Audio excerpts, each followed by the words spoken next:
Hello, I'm BrigantiaBlackbird of BlackbirdsBrew. Happy Saturday. Let's talk about Loki's family matters. After we've taken a look at every individual in Loki's family, it's tempting just to get lost in the oddities and just the tragedy of it all.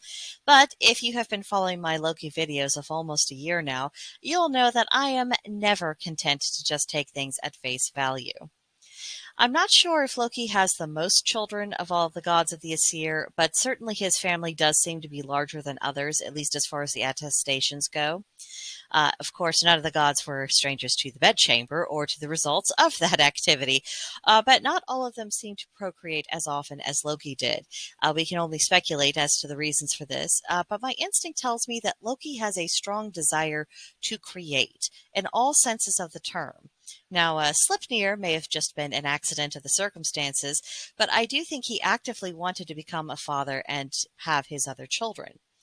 Loki gets painted with a number of brushes, but seldom do I hear him referred to as a family man, and in all honesty, I believe he was and is. Obviously, I wish we had more details in the myths, and I definitely wish we had more outright pagan sources about them, and that the stories weren't told through the lens of a Christian. But despite all of these hurdles, I think it's still possible to extrapolate a few things. First, I'll look at his marriages. And I know, as I mentioned last week, whether or not Agrabota was a wife or a mistress is open to interpretation. But for the purpose of this video, we'll treat the relationship as a marriage.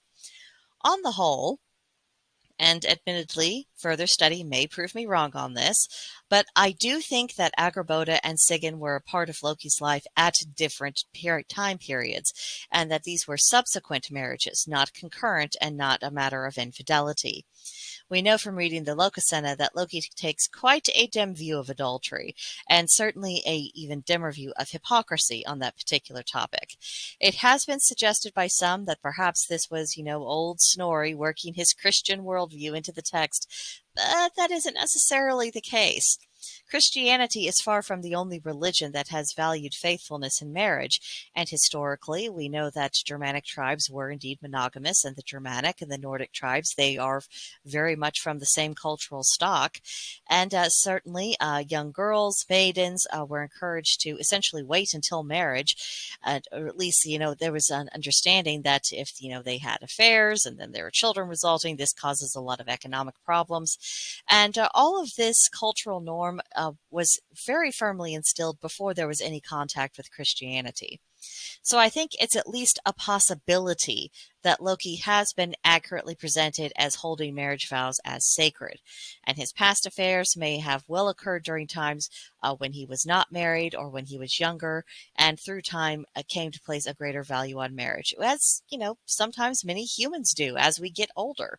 We come to value that stability. We become to value what that relationship can offer.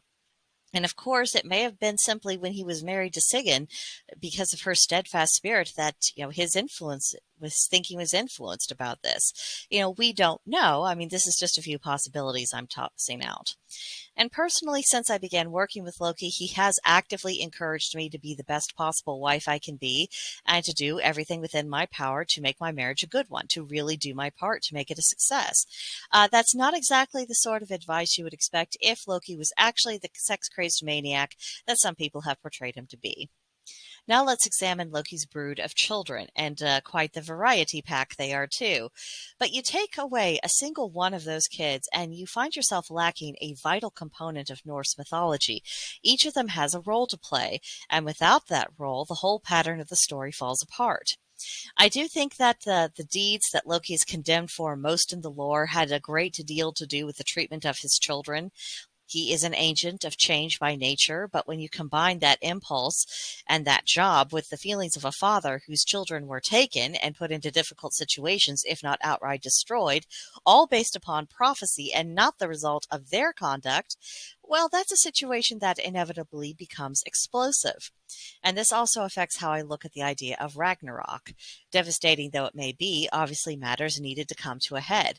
And I think the story serves now as not just the symbolic march of the seasons and the reasons of life, but it's also a story of what happens when relationships get messed up, the problems are not addressed, and sometimes it just needs to end, maybe explosively, and be literally cleansed by fire before there can be a reboot.